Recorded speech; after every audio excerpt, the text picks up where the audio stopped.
this is quite a discovery. Fragments of a biblical scroll, along with other relics, have been found in desert caves in Israel. Imagine unearthing ancient manuscripts hidden in a remote cave, preserved for over 2,000 years. This incredible discovery occurred in the Qumran Caves of Israel, revealing the Dead Sea Scrolls, one of the most significant finds in biblical archaeology. Among these priceless texts is the Isaiah Scroll, a manuscript that has intrigued scholars and enthusiasts alike for its remarkable age and content. Dating back more than 2,200 years, the Isaiah Scroll offers a rare glimpse into the religious and historical context of the time. But its significance goes beyond mere antiquity. The scroll's content has sparked lively debates and profound discussions, particularly regarding its connections to the figure of Jesus. Who hid them and how were they found? Discover the 2,200-year-old scroll found in Israel reveals shocking truth about Jesus, the ancient legacy of the Dead Sea Scrolls. The Dead Sea Scrolls, also known as the Qumran Caves Scrolls, are a collection of ancient Jewish manuscripts from the Second Temple period, discovered between 1946 and 1956 in the Qumran Caves near Ein Feshka on the northern shore of the Dead Sea. These texts date from the 3rd century BCE to the 1st century CE. They include some of the oldest surviving manuscripts of biblical books, as well as extra-biblical and deuterocanonical texts. The discovery has been pivotal in illuminating the emergence of Christianity and Rabbinic Judaism. Almost all of the 15,000 scrolls and fragments are housed in the Shrine of the Book at the Israel Museum in Jerusalem. However, their ownership remains a point of dispute, with Jordan and the Palestinian Authority challenging Israel's custody on territorial, legal, and humanitarian grounds. These challenges stem from the fact that most scrolls were found following Jordan's annexation of the West Bank, but were acquired by Israel after the 1967 Arab-Israeli War. Israel asserts its claim based on the historical and religious significance of the scrolls in Jewish heritage. Extensive excavations in the Dead Sea area have uncovered various fragments, which are the remains of greater writings that have been damaged by both natural and human reasons. Although most of the fragments are small snippets of text, a limited number of practically entire manuscripts have been preserved. Scholars have produced a collection of 981 manuscripts taken from 11 caves excavated at Khirbet Qumran, a Hellenistic Jewish settlement situated in the eastern Judean desert. The caves are located roughly 1.5 kilometers to the west of the Dead Sea, which bestowed the scrolls with their name. Although subsequent interpretations have suggested that other groups, such as Jerusalem priests, Zadokites, or unnamed Jewish factions, may have produced these works, the scrolls were commonly attributed with the Essenes, a Jewish sect from the Second Temple period. The majority of the scrolls are written in Hebrew, joined by a few in Aramaic and a minor number in Greek. Also unearthed in the Judean desert are Latin texts from Masada and Arabic manuscripts from Khirbet al-Mird. A bulk of the texts are written on parchment, supported by some on papyrus and one on metal.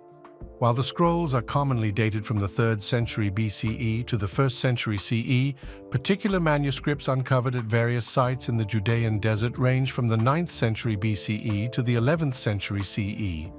Bronze coins unearthed beside the scrolls may be dated back to the period of John Hyrcanus, a Hasmonean ruler from 135 to 144 BCE, and span until the First Jewish-Roman War from 66 to 73 CE. These discoveries give support for the date of the manuscripts employing paleography and radiocarbon research.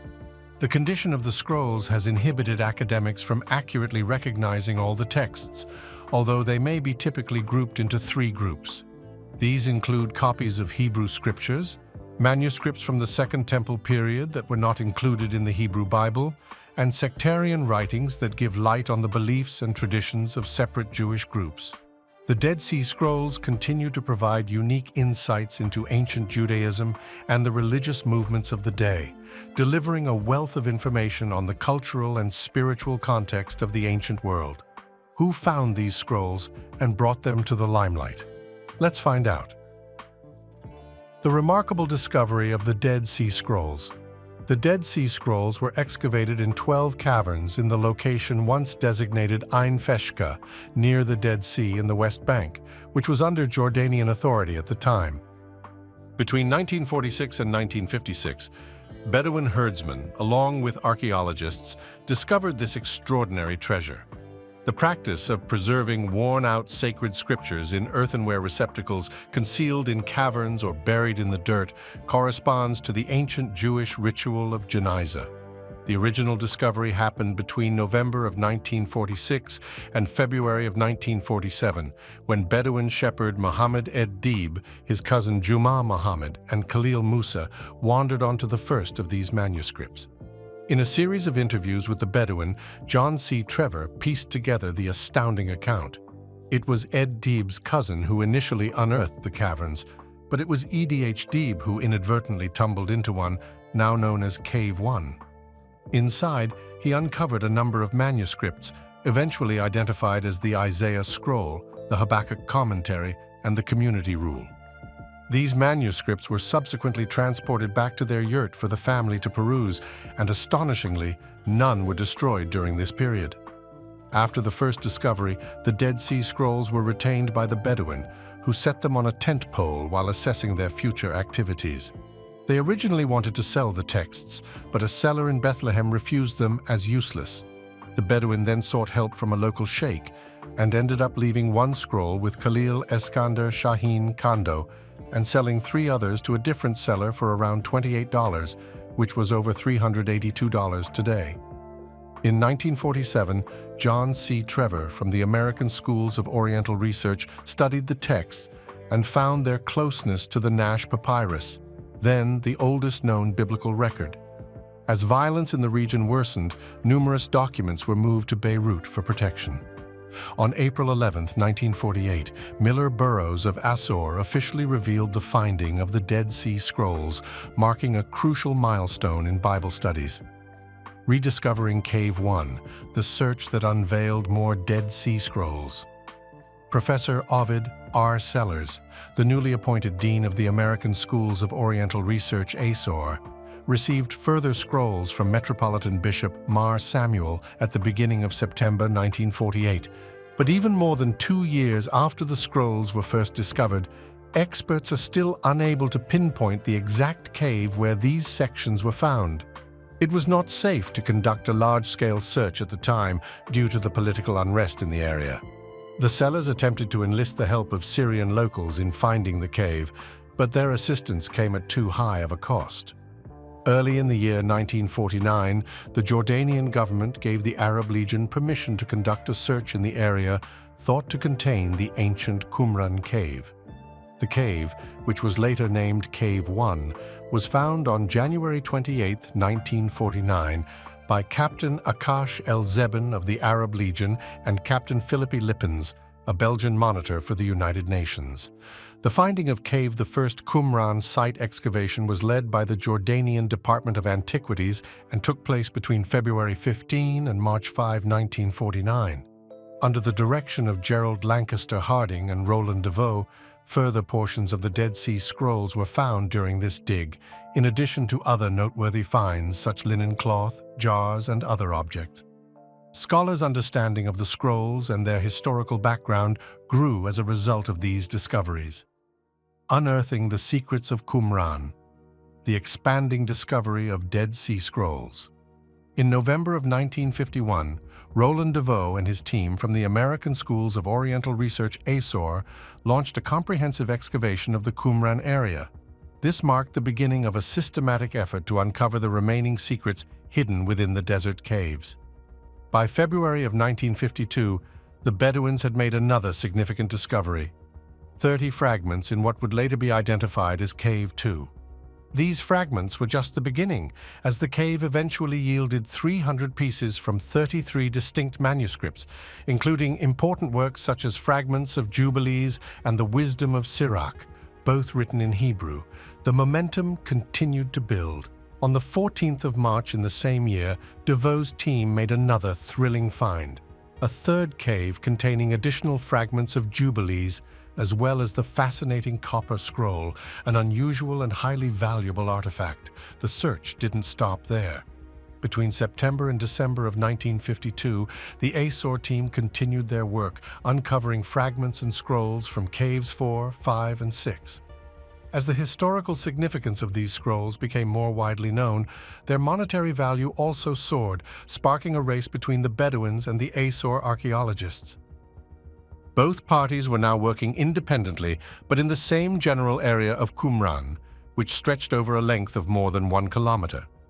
The hunt for ancient texts intensified, and between 1953 and 1956, Deveau led 4 more archaeological expeditions, each aimed at uncovering more scrolls and artifacts from the caves. It was during this time, in 1956, that Cave 11 was discovered. This cave yielded the final fragments of scrolls found in the Qumran vicinity, marking the end of an era for the original scroll discoveries. The caves themselves were distributed across the Qumran area. Caves 4 through 10 were clustered relatively close together, lying about 150 meters from Khirbet Qumran, while caves 1, 2, 3, and 11 were located farther to the north, approximately 1 to 2 kilometers away. Cave 3, in particular, stood out as the most remote among them all. Though the initial surge of discoveries seemed to end in the mid-20th century, the mysteries of the Qumran caves were far from fully unraveled. In February of 2017, a team of archaeologists from Hebrew University announced the discovery of a 12th cave.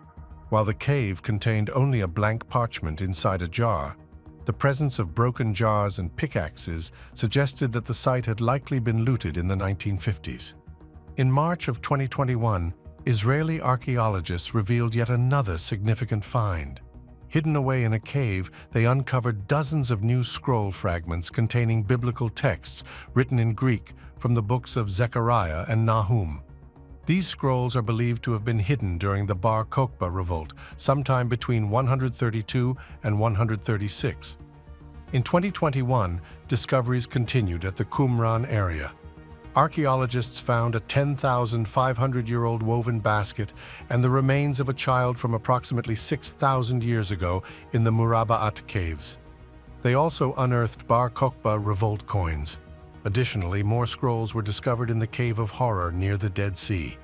These finds highlight the Qumran region's ongoing historical significance and its connection to the Dead Sea Scrolls. What was the contents found in the Qumran caves? Keep watching to know more. The legacy of the Qumran caves. Nearly 1,000 manuscripts were discovered when the Dead Sea Scrolls at Qumran were discovered. These manuscripts were mostly discovered in 2 formats: whole scrolls and pieces of prior scrolls and writings. Of them, Cave 4 posed a special difficulty for researchers. Up to 15,000 fragments of texts were ripped out of this cave, resulting in a complicated riddle. Reassembling these parts was the duty of G.L. Harding, the head of the Jordanian Department of Antiquities. However, at the time of his death in 1979, his work was not completed. Cave 1 marked the start of the exploration expedition. Bedouin herders discovered Wadi Qumran Cave 1 for the first time in 1946. A shepherd called Mohammed Ed-Dib, his cousin Juma Muhammad, and a third man, Khalil Musa, discovered 7 manuscripts that had been meticulously preserved in jars within the cave between November of that year and February of 1947. The initial Dead Sea Scrolls, which numbered 7, were securely brought back to their camp and have since grown to be among the most important holy manuscripts in the area.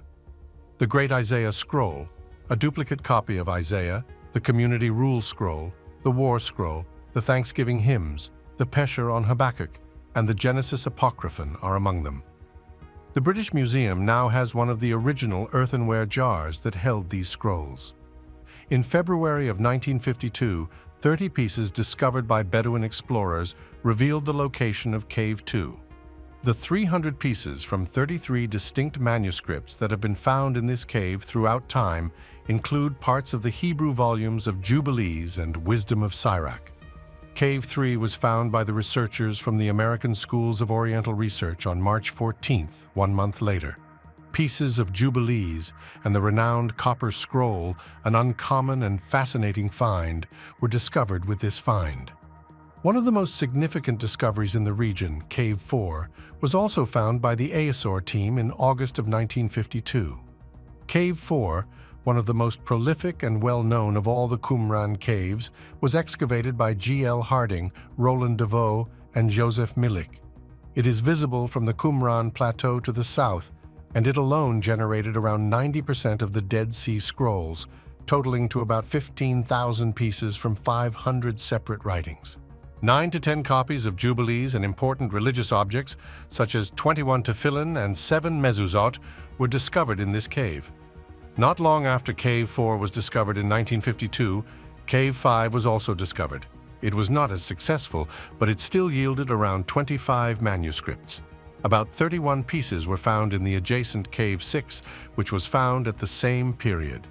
Despite its tiny size, Cave 7 provided an intriguing look into the variety of findings made by Qumran. Less than 20 Greek text pieces were discovered in this cave, including a Greek-language copy of the Book of Enoch and the Letter of Jeremiah. Several jars and potsherds with inscriptions were discovered in addition to these writings. Excavated in 1957, Cave 8 is another cave that can only be reached via the Qumran encampment. 5 fragments were found in this cave, fragments from Psalms, Genesis, a mezuzah, a tefillin, and a song.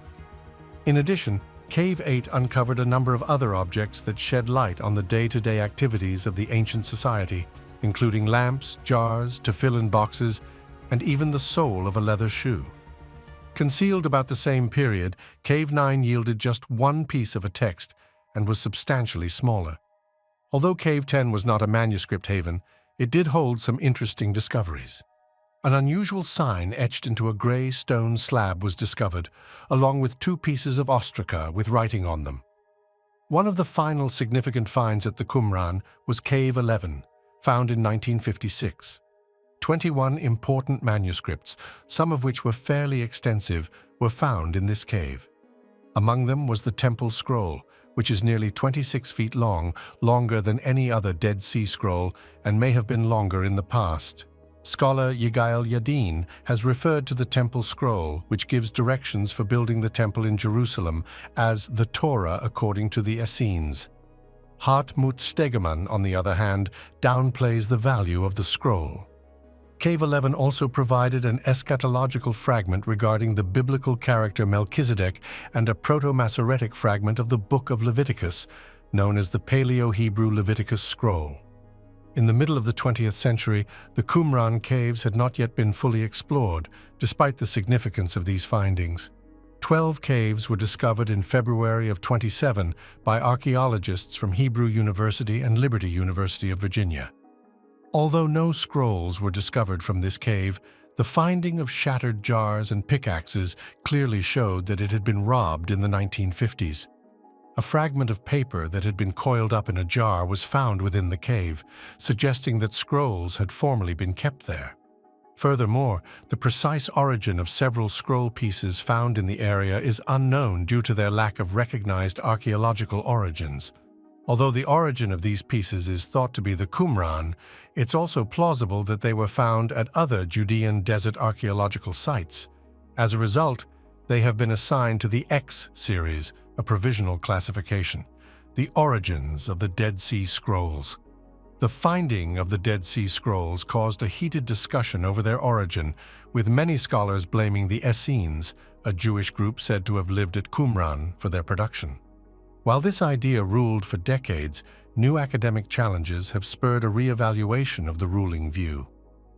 Up until the 1990s, the well-known Qumran Essene theory, which was put out by Roland Deveau and Joseph Tadeusz Milik, held a stronghold in scholarly groups. According to this idea, the Essenes, or a related Jewish group, lived at Khirbet Qumran and were responsible for making and guarding the writings. They hid the books in the nearby caves during the Jewish revolt in the years 66 and 68 CE for safety, but these writings were never found again after the Qumran community was destroyed. Numerous pieces of proof have backed the Essene idea.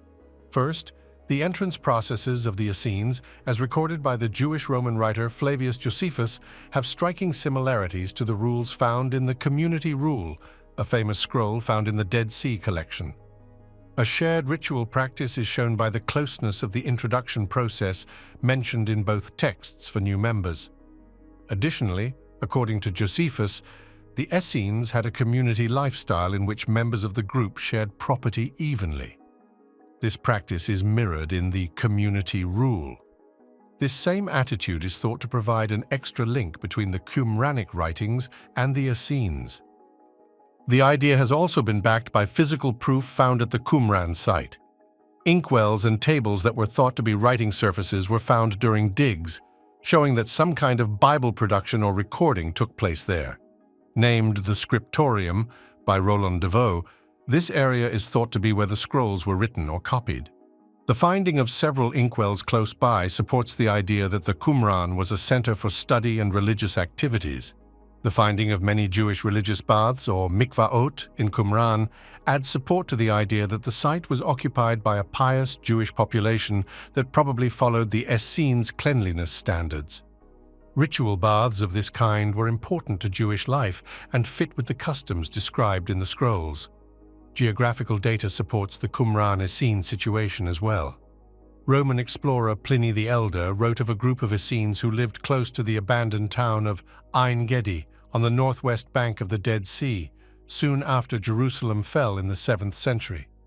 The last piece of proof backing the Essene link to the Dead Sea Scrolls is given by this statement, which fits with Qumran's position.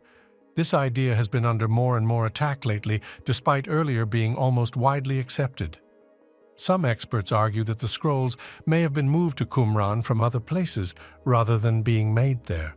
Some have suggested that there were other Jewish sects in the area than the Essenes, which raises the possibility that the scrolls were written by one of those other groups.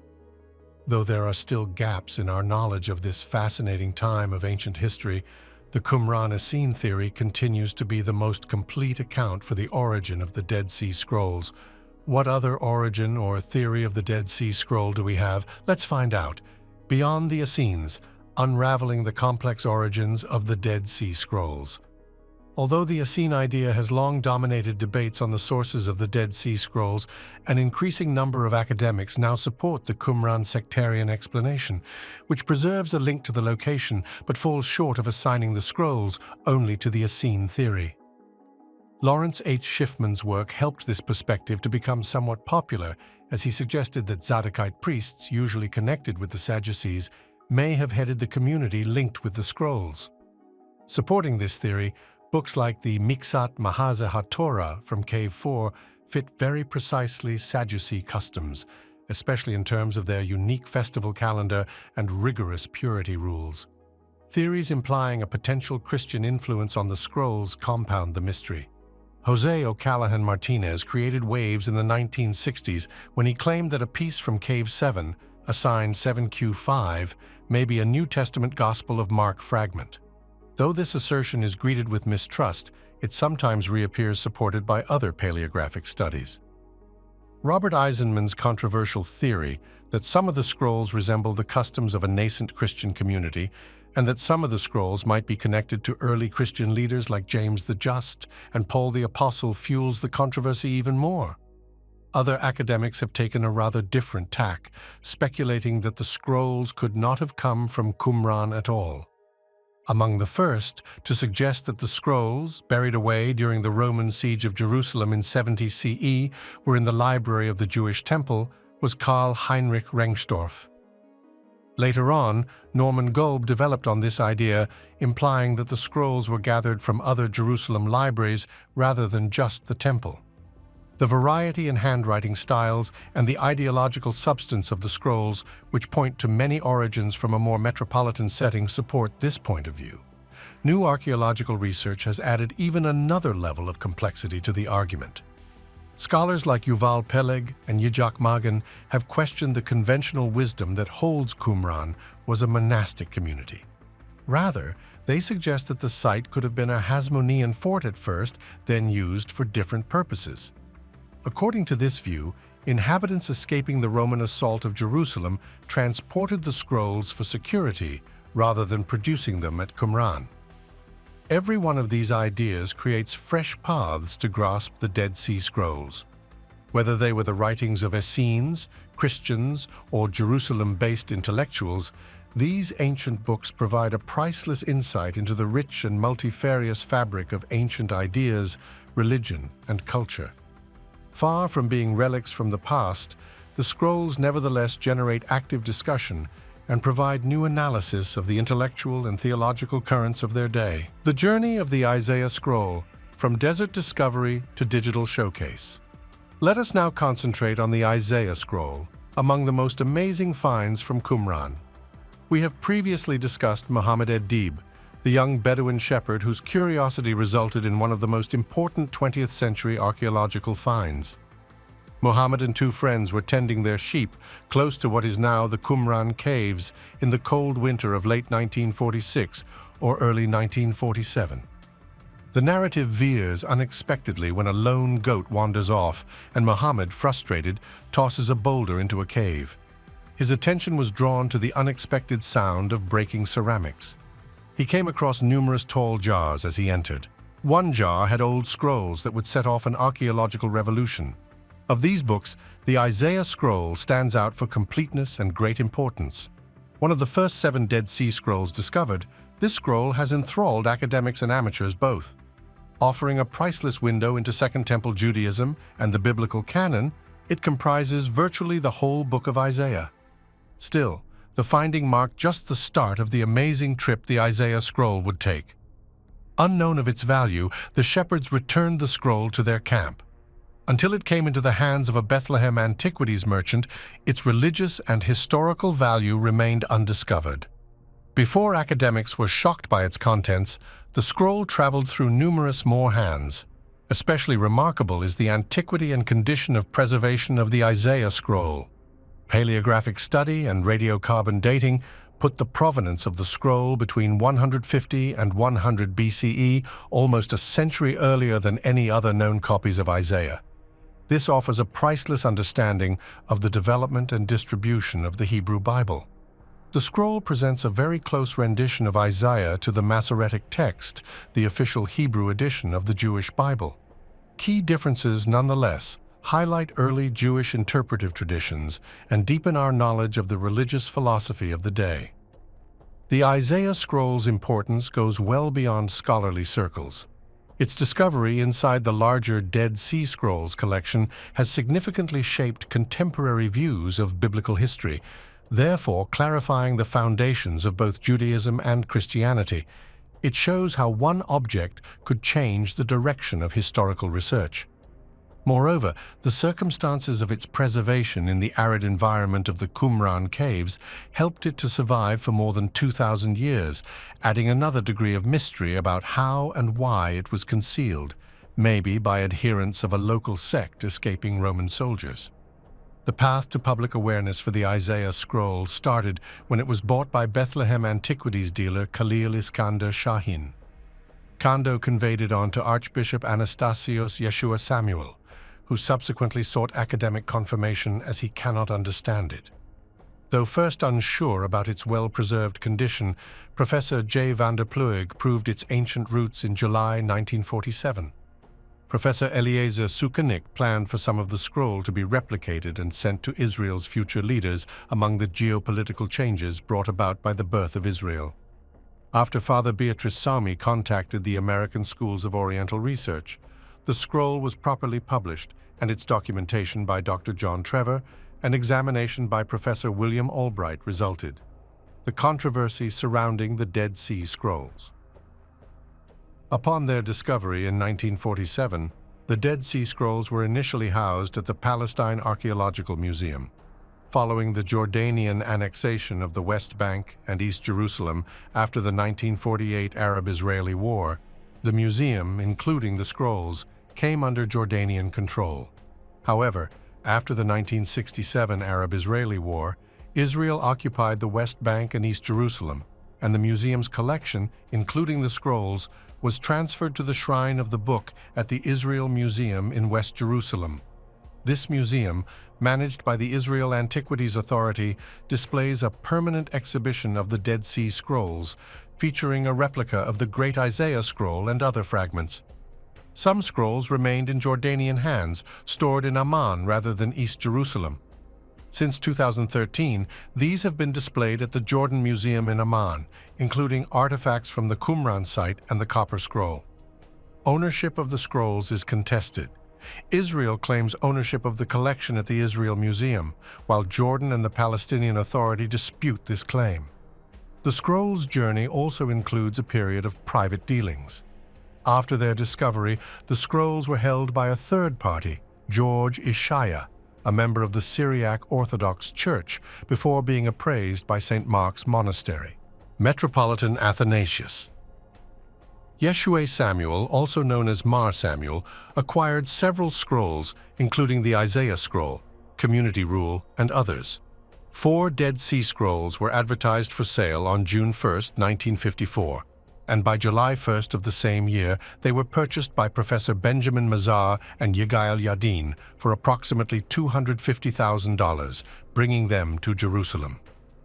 Since 2002, numerous forgeries of the Dead Sea Scrolls have emerged on the black market. In 2020, the Museum of the Bible in the United States revealed that all 16 purported Dead Sea Scroll fragments acquired between 2009 and 2014 were in fact modern forgeries. Thank you for watching. Don't forget to like the video, leave comments, and subscribe to the channel. Make sure to check out another interesting video by clicking on the video appearing on your screen right now. See you on the other side.